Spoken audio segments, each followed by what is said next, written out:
Have you ever been scrolling through a celebrity news site and just felt whiplash? I mean, one minute you're reading about a huge, life-changing event, and the next you get hit with, well, this.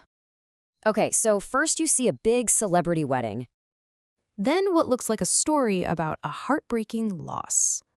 Of coffee on a handbag, a very, very expensive handbag, but still, it's this wild mix of the truly important and the totally trivial, all mashed together. But what if I told you that this chaos, this randomness, isn't random at all? Let's get into it, because behind all those screaming headlines, there is an incredibly clever, surprisingly sophisticated strategy at play. Right. So what looks like just a random dump of celebrity gossip is actually a finely tuned machine, and it is engineered with one goal in mind: to grab your attention and, more importantly, to hold on to it for as long as possible. We're calling it the TMZ Formula. Think of it like a 5-part recipe for cooking up one of the stickiest, most profitable news feeds on the entire internet. And today, we're going to break down every single ingredient for you. So, first up, you have the foundation, the absolute bedrock of any good gossip site, the big, life-altering events. These are the tentpole stories you expect to see, the ones that the whole news cycle is built around. So, for example, on the very same day, you can get the absolute highest of highs, like Carly Rae Jepsen getting married, and the lowest of lows, like Bijou Phillips legally changing her daughter's name to distance her from a convicted ex-husband. You know, weddings, divorces, births, deaths. It's the stuff of classic human drama, just with a much bigger spotlight. But here's the thing, those big moments are just the starting point. This is where it gets really, really clever. The second ingredient is what we'll call the microdrama. This is the art of taking something completely normal, something that happens to all of us, and blowing it up into must-see news. Just look at this headline. The tone is pure melodrama, right? You read this and you're thinking something truly terrible must have happened. I mean, what could possibly be the ultimate buzzkill? And there it is. She spilled her coffee. The genius of this is turning a total non-event into something weirdly relatable. We've all spilled a drink. Maybe not in a bag that costs more than my rent, but that core feeling is there. And that little spark of connection is exactly what they're going for. And once you see it, you see this pattern everywhere. Britney Spears goes out for drinks. Shohei Ohtani wears a cool jacket. These aren't really news stories. They're more like content moments. They create this constant, low-stakes stream of updates that makes you feel like you're just keeping up with friends. It's that parasocial relationship, and it is designed to keep you scrolling. Okay, but if the site was just spilled coffee and celebrity outfits, you might get bored, you might dismiss it.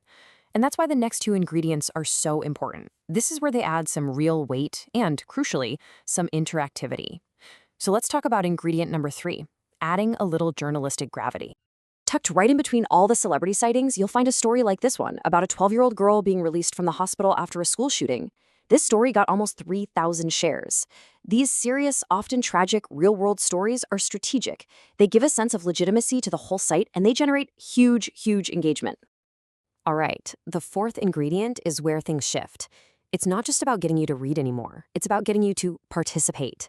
They literally pull you into the story with interactive features just like this. So in a segment called Stars and Scars, they lay out a few stories, some good news, some bad, and they just ask for your take. It's a simple poll, but what it does is transform you from a passive reader into an active participant. You're the judge now, and that is a much more powerful experience.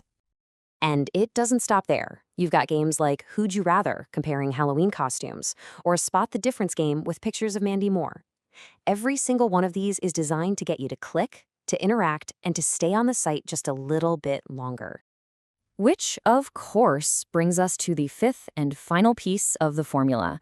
The big question, why do they want you on the site for so long? Well, it's not just about selling ads. It's about turning you, the reader, into a customer. Take a look at this. An article about new merch for the Wicked movie isn't just an article. It's a storefront.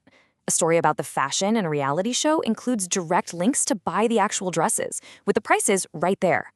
The line between being a news site and being an online store is, well, it's basically gone. And here's the proof, the smoking gun, right from the source. This little disclaimer at the top of the page lays the whole game bare. Every click on that $49 dress is a potential commission. The news feed has become a sales funnel. So let's recap the whole formula. 1. Anchor your feed with the big life events that everyone cares about. 2. Fill in all the gaps with these magnified micro-dramas to keep people constantly checking in. 3. Sprinkle in serious, heavy-hitting news for credibility. 4. Hook the user and keep them there with interactive games. And 5. Turn all of that attention directly into cash with shoppable links. It is an absolutely masterful system for capturing and holding our attention in this crazy digital world. Which really just leaves us with one last question to think about. When our news is engineered to be this perfectly engaging, this monetizable, where does journalism stop and where does entertainment begin?